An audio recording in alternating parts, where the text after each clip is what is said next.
37. Lin Xiangru and the return of his jade to Zhao. In 283 BCE, King Zhaoxiang of Qin sent an envoy to Zhao, offering to exchange 15 cities for Zhao's treasured Bai, aka He Shi Jade, the Jade of He. The proposal seemed generous, but King Huiwen of Zhao was unsure whether to accept. He feared that Qin might be deceiving them. If Zhao sent the jade, Qin could simply keep it without fulfilling their promise of the cities. On the other hand, refusing the offer outright might anger Qin. For a long time, the court debated the matter without reaching a conclusion. Eventually, someone recommended Lin Xiangru, saying he was a man of great wisdom. King Huiwen summoned Lin Xiangru and asked for his advice. Lin Xiangru said, "Qin is strong, and Zhao is weak. Refusing outright is not an option." King Huiwen asked, "But if we send the jade to Qin and they refuse to hand over the cities, what should we do?" Lin Xiangru replied, "The value of the He Shi Bai is indeed great, and offering 15 cities in exchange is a high price. If we refuse the exchange, the blame falls on us. But if we send the jade, and Qin does not keep its promise, then the fault lies with them. It is better to agree, so that the burden of Dishonor falls on Qin."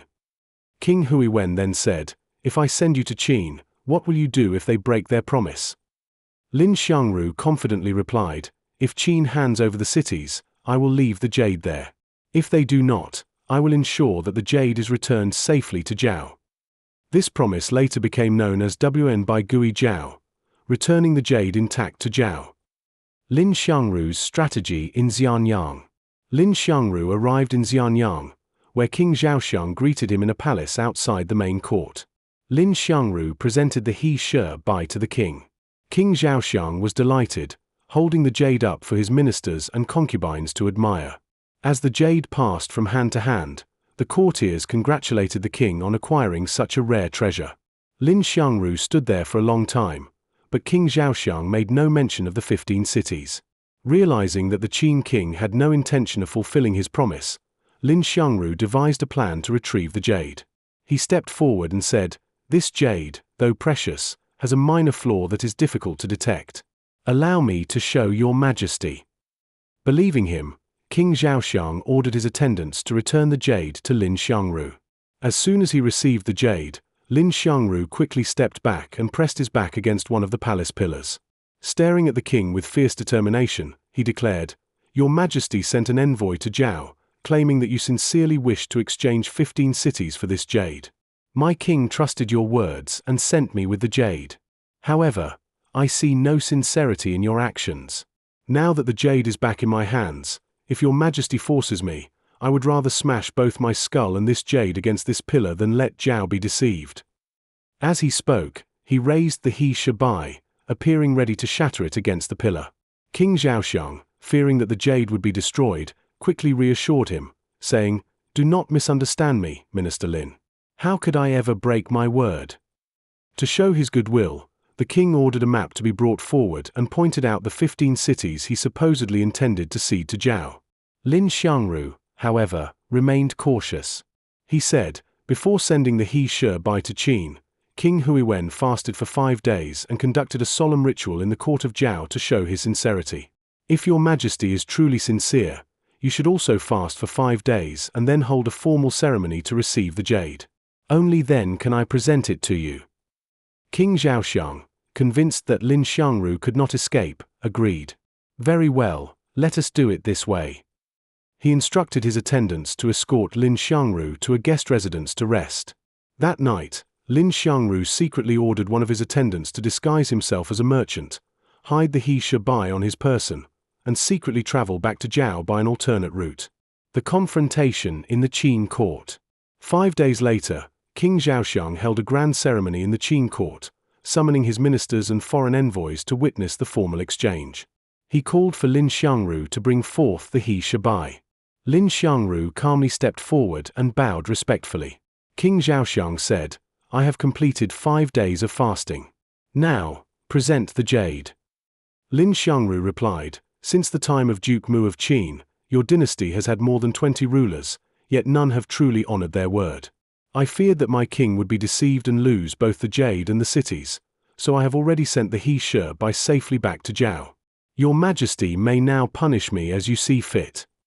Upon hearing this, King Zhaoxiang was furious. "Who has deceived whom here? Was it I who tricked you, or you who tricked me?" Lin Xiangru remained composed and said, "I ask your Majesty not to be angry, but to consider the matter carefully. The whole world knows that Qin is powerful while Zhao is weak. In history, the strong have always bullied the weak, never the other way around. If your Majesty truly wishes to possess the jade, then first cede the 15 cities to Zhao. After that, send an envoy to retrieve the jade. Once Zhao has received the cities, we will not dare withhold the jade." King Zhaoxiang, seeing that Lin Xiangru had spoken with undeniable logic, had no choice but to say, "After all, a jade is just a jade. Let us not ruin relations between our two states over this." Thus, Lin Xiangru was allowed to return to Zhao unharmed. The aftermath. Upon his return, Lin Xiangru was honored by King Huiwen, who recognized his diplomatic success and promoted him to the rank of Shongdafu, senior minister. King Zhaoxiang of Qin, meanwhile, had never truly intended to trade 15 cities for the He Shabai. His goal had been to test Zhao's response and probe its strength. After Lin Xiangru's brilliant maneuver to return the jade intact, Qin never raised the matter again. The phrase, "Wn by Gui Zhao," meaning returning the jade intact to Zhao, became a famous idiom in Chinese history. It symbolizes successfully retrieving something valuable from a dangerous situation without harm. 37. Lian Po carrying thorns to seek forgiveness. King Zhaoxiang of Qin was determined to subjugate Zhao. He repeatedly launched invasions and seized Zhao's borderlands. In 279 BCE, he devised another scheme, inviting King Huiwen of Zhao to meet him in Mianqi, modern-day Mianqi County, Henan, for a diplomatic meeting. At first, King Huiwen was reluctant to go, fearing that Qin would detain him. However, his top generals, Lian Po and Lin Xiangru, argued that declining the invitation would make Zhao appear weak in Qin's eyes. Thus, King Huiwen reluctantly agreed to attend, bringing Lin Xiangru with him while leaving Lian Po to guard the capital and assist the crown prince. To ensure security, King Huiwen also ordered General Li Mu to escort them with 5,000 soldiers and stationed another large army under Chancellor Ping Yuanjun near the border as reinforcements. The diplomatic standoff at Mianqi. On the appointed day, King Zhaoxiang and King Huiwen met at Mianqi and held a banquet. The atmosphere was cordial at first, with both sides drinking and conversing. However, after a few cups of wine, King Zhaoxiang, slightly intoxicated, smirked and said, "I have heard that the King of Zhao plays the ser, a traditional Chinese zither, exceptionally well. Would your Majesty grace us with a tune for our enjoyment?" With that, he ordered his attendants to bring a ser before King Huiwen. King Huiwen knew that refusing would embarrass Zhao, so he reluctantly played a tune.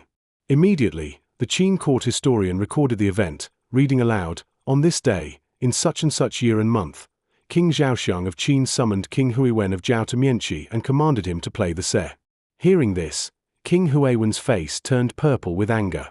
Just then, Lin Xiangru, acting swiftly, grabbed a fu, a ceramic drum used as a percussion instrument, and knelt before King Zhaoxiang.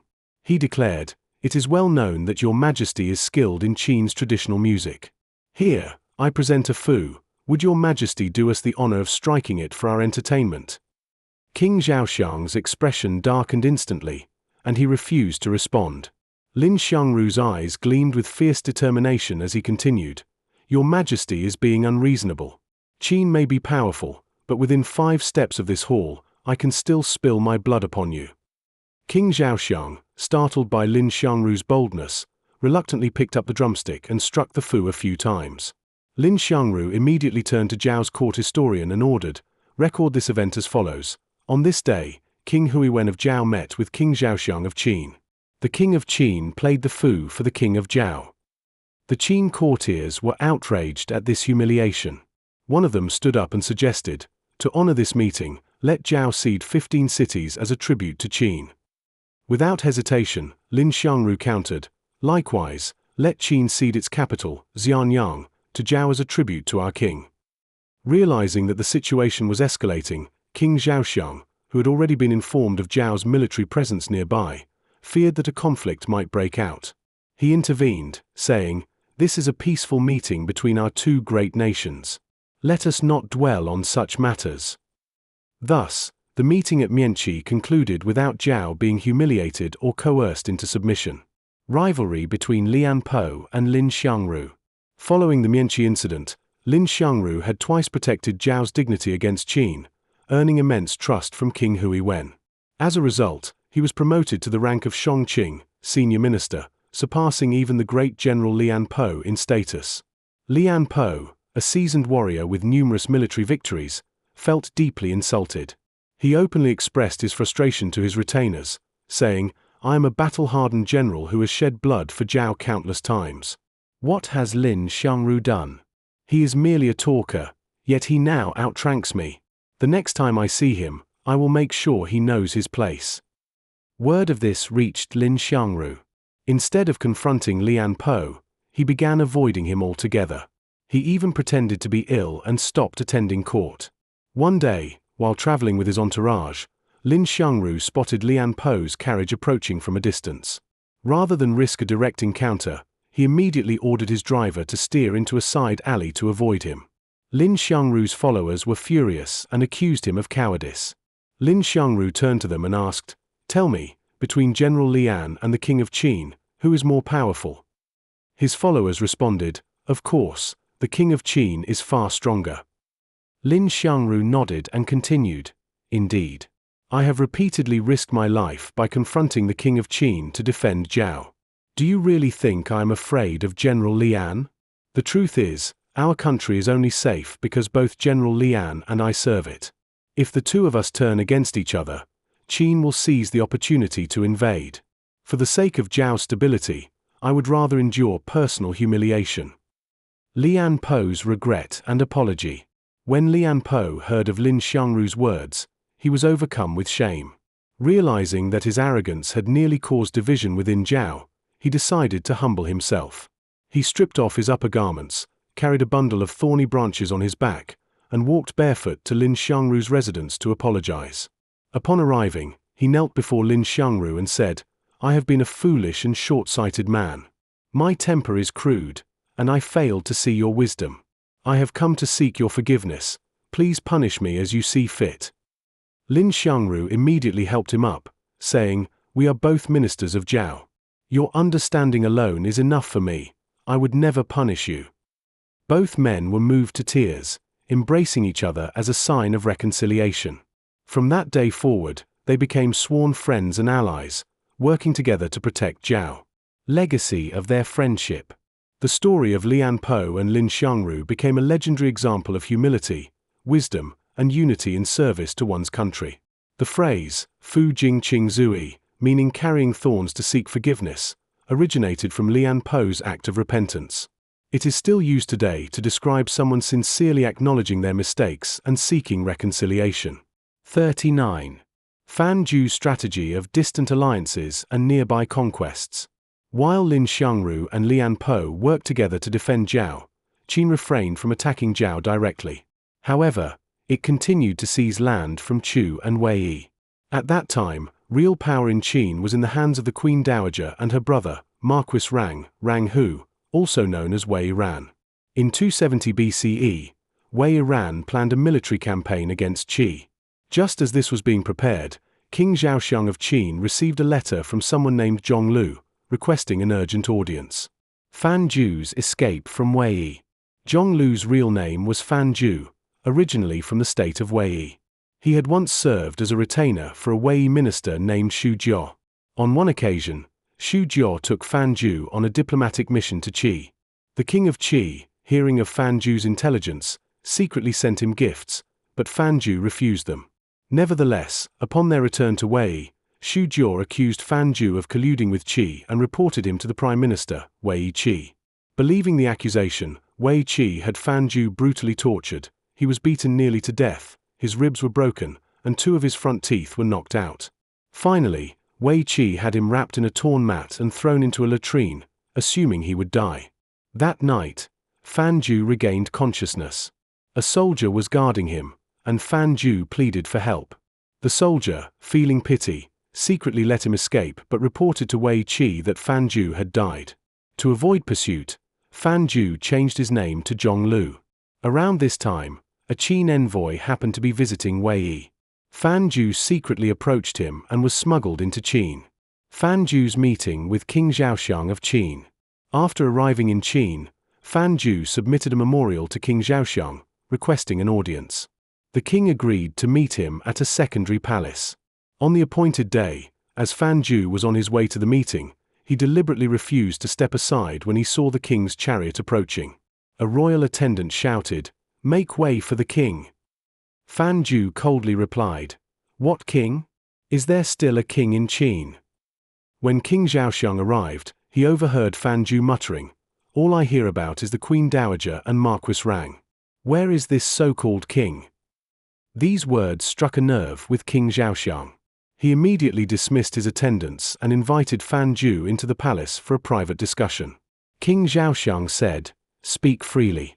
Even if your words concern the Queen Dowager, the Chancellor, or any official, I want the truth." Fan Zhu did not hesitate. Qin has vast lands and strong soldiers.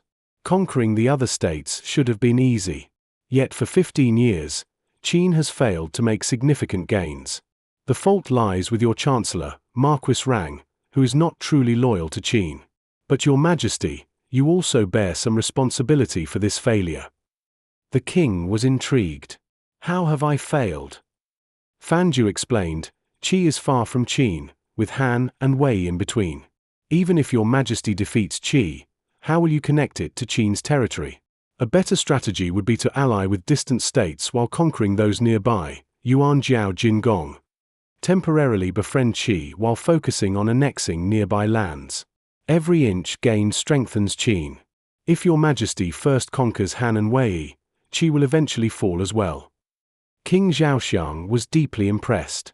If Qin is to unify the Central Plains, it will be thanks to your strategy. That very day, the king appointed Fan Zhu as an advisor and adopted his plan, shifting Qin's focus to attacking Han and Wei. Fan Zhu rises to power. Over the next few years, Qin's military campaigns, guided by Fan Zhu's strategy, steadily expanded its borders. Eventually, King Zhaoxiang dismissed Chancellor Marquis Rang and removed the Queen Dowager from political affairs. He then formally appointed Fan Zhu as Chancellor of Qin. Meanwhile, Wei Yi, now under threat from Qin, sought peace. Wei's Prime Minister, Wei Qi, hearing that Qin's new Chancellor was a former Wei citizen, sent Xu Jiao as an envoy to negotiate.